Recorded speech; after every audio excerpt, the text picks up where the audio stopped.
Yeah, that's right. We got 2 videos today. We're going to be doing this for the next little while. 2 videos a day. There's a lot of off-season stuff that I want to cover, and I don't really want to be missing out on any of it. Welcome back, everybody. My name is Tucker, and in today's video, we're going to be talking about the NBA draft, something that I haven't really been talking about a ton on this channel this off-season, just because I've been so much more focused on the bubble and free agency and things like that.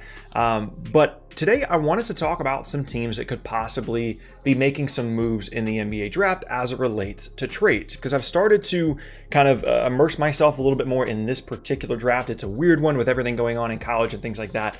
But I've decided on 5 teams that I think could be teams to look at, possibly making a move either up or down in this 2020 NBA draft via trade, and that's what we're going to be talking about in today's video. But with that said, if you enjoy content like this, then consider subscribing. I upload basically every single day, and again, as I said in the beginning, a lot of the time it's going to be 2 times a day now as well to really get out as much NBA content as I can for you guys. And also leave a like rating is a great way to let me know that you're enjoying the content, and it helps out the video a ton as well. And I have a couple of things to shout out as always in the beginning of the video. If you haven't already, check me out on Twitch at twitch.tv/spolo_TD. I stream at least 5 times a week, Monday through Friday. If you guys want to come over there and hang out, talk about basketball, talk about whatever, it's a great place to connect with the other people that watch these videos as well. In addition to the Discord server that I've now set up as well, I've left that link in the description below. There's an NBA discussion tab. There's an NBA trade machine tab there as well, if you guys want to go check that out. Okay, so we're going to start with the first team that in my mind is at least relatively obvious here, but is still one of the more interesting teams to talk about as it relates to draft trades,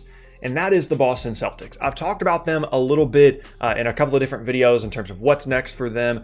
They have 3 first-round picks in this draft, as it seems like they always do. They always seem to have multiple picks in a given draft for whatever reason. And in years past, they haven't made moves when I've expected them to, and so maybe they shouldn't be on this list given their history.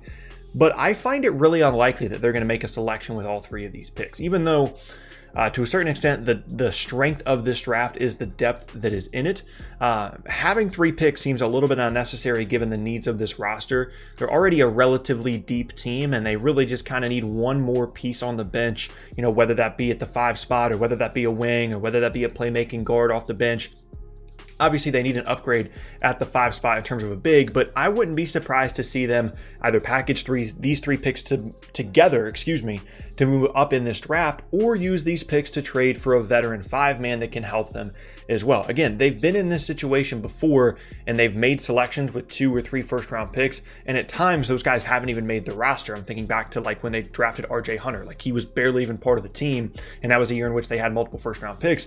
I would expect that Boston is going to move at least one of these. Again, whether it's to move up or for a veteran, they're certainly a team to keep an eye on. I talked about them in their What's Next video, how I don't really trust Gordon Hayward and Kemba Walker in the postseason at this point. And if they think that there's a really high value player in the 6 to 10 range and they can package some picks together and move up and get that, or if there's a veteran out there that they really like that they think they can trade Hayward and a couple of picks for, they can really help them at the 5 spot to solidify that starting lineup. I think those are all moves that Boston certainly should and could take a look at this offseason. We move on now to one that might not immediately come to mind, and it's the Phoenix Suns. And they have, I believe, the 10th or 11th pick. They're somewhere in there. And I actually think that it's pretty likely they could look at a trade for a veteran with this pick, because I don't really see the need for them to bring in another young guy. They're probably going to end up drafting a wing. I don't really see the need for that. When you're looking at this roster and they've got Devin Booker, they've got DeAndre Ayton, they've got Mikal Bridges, they've got Cam Johnson, they've got Kelly Oubre, assuming he comes back well from injury. They've got some good pieces here. And I don't really know that the complementary pieces are that much of a need in terms of, a large number of them. So why not use this pick on someone that's going to be able to help you more immediately than anybody else? Because this is a huge season for Phoenix. Coming off of the bubble thing and how successful they were, they've got a legitimate chance to make the playoffs, and that would be huge for this franchise after what they've been through, after all the stuff that Devin Booker has been through. To be able to, move this pick for a veteran, whether it's on the wing, whether it's, a stretch 4, whatever it may be, I think there's options out there for them to move this pick and get some good value back for it from a team that maybe is looking to rebuild or dump off, a player. For example, maybe San Antonio looks at the situation. They think, maybe we should move LaMarcus Aldridge. What's stopping the Suns from throwing, whatever this pick is at San Antonio, matching some salaries up, and then having LaMarcus Aldridge be playing in Phoenix, add some more offense to that group? I don't really know exactly who they would target here, but when you look at the roster, when you look at the situation in Phoenix, I think that pick holds more value to them in an immediate sense as an actual NBA player rather than as a prospect that they pick that you don't really know how they're going to develop. I understand they're still a young team, but taking a step forward this year and taking advantage of the momentum that they built in the bubble would be huge for them, and I'd keep an eye on them. Next up now is a team that's in a bit of a similar situation to Phoenix, and that is the New Orleans Pelicans. And the similar situation that they're in is they have the complementary options, right? Like they have plenty of pieces on this roster. And, maybe they just want to move up and look for another really good young player to add to this core group. You also have to keep in mind that they have a ton of assets moving forward, and there's no guarantee that some of those Lakers picks are going to be any higher than the mid-20s, and so trading them now as future picks might get them more value than they would actually down the road as actual picks. They're always a team to keep an eye on, them and one of the other teams we're going to cover on this list. Always a team to keep an eye on as a possible, whether it's draft trade or just trade team in general, and moving up to get someone in, potentially the top 5 of this draft to add to Brandon Ingram, to add to Zion Williamson, to add to Jackson Hayes would be a really, really interesting move for them. They're another team in the Western Conference that can certainly convince themselves that they could be a postseason team if they put everything together here. And I don't think this is a situation where they're going to look to trade like Drew Holiday and a pick for somebody. Like they're going to, potentially use their pick and maybe one of the future ones to move up and go get a guy if there's someone that they really like. I would certainly keep an eye on New Orleans, not only this draft, but drafts moving forward as well, and off seasons in general. Number 4 now is a team that you probably didn't think of when you clicked on this list, but it's going to be the Portland Trailblazers. And they're in a similar situation to Phoenix, where I don't think that the pick that they have really holds nearly as much value to them as a rookie as compared to what it could potentially hold value to them for some kind of veteran player. Now, they're probably not getting LaMarcus Aldridge, and honestly, Phoenix probably isn't getting LaMarcus Aldridge, given the situation there in San Antonio and the caliber of player that Aldridge is compared to the pick that they're giving up here. But I don't really know that another mid-first round rookie, especially in this draft class, is really going to help Portland all that much, considering the age of Damian Lillard and CJ McCollum.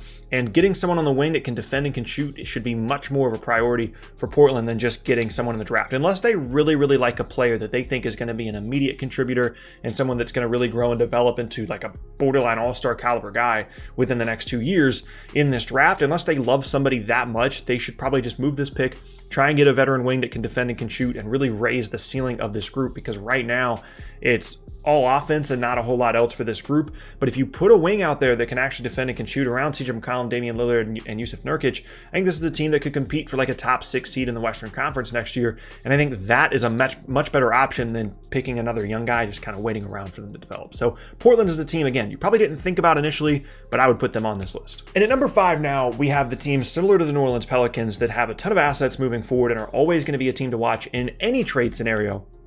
And it's the Oklahoma City Thunder. But the situation for Oklahoma City is that, again, I think they want to add another top-tier young guy because they have assets on this roster that they can trade in addition to picks. They've got Chris Paul, they've got Danilo Gallinari and potential sign and trade scenarios.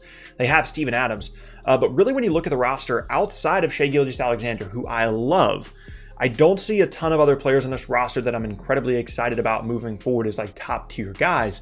And if there's a player that they think they can go and get in this draft that would add to the group of quote unquote top tier guys on this roster, I think that's a move that they should pursue. Again, with not only their pick this year, but as well as the picks that they have moving forward from a number of different teams, that would be an option to take a look at. And this would allow them to continue to kind of play both sides of this quote unquote rebuild, where presumably they're still going to be a pretty good team next year unless they trade away all 3 of Adams, Gallinari, and Chris Paul. We're kind of waiting to see on that.